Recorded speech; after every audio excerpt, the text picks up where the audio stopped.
most amateurs really don't want to be. So we're going to talk about the club and how the club should work. And let's see if I can simplify this. So first off, that would be a typical shot and your club face would be square. But in the bunker, we want to be able to use more of the sole or the bounce.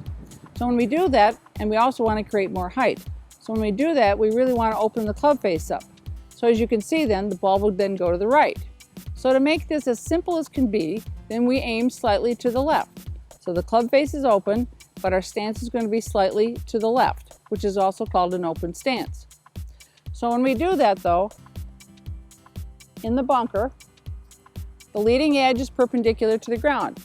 So take your leading edge and you turn it a couple degrees to your right, so that, but you're not turning your hands, you're turning the club in your hands, so then it's open.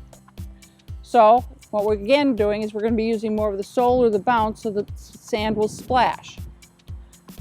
So when we open that up, we're going to do our G-cap, set the club down, but we're not setting it down, we're just aiming it. Then instead of being square to where we want to go, club face is open, and my stance is slightly to the left. Now when I swing, as we say, we want to draw a line in the sand to practice. This is going to tell you how far you're hitting behind the ball. Most people tell you to hit 2 inches behind the ball, but we're going to tell you to hit 1 inch underneath the ball. If you're hitting 2 inches behind, most people are finding they're hitting somewhere between 6 and 12 inches behind the ball, and that's far too much sand to be able to get out of the bunker. So again, if we practice with drawing a line in the sand, as they say, club face is open, grip end is at my left thigh. It'll also show me the line in the sand shows me my ball position is up. So now when I swing, instead of trying to take it outside, as people say, it'll only look like it's outside because I'm still swinging in my body line, but always keeping the club face open. So I want to be leading with the handle so it looks more like that.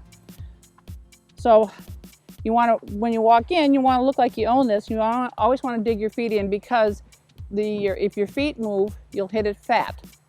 So again, club face is open, grip end at my left thigh, and so when I swing, I'm simply swinging in my body line, not making anything back here. Again, in my body line, and I just simply take the sand, and I'm out. You want to make sure the club face stays open, and you'll have high successes.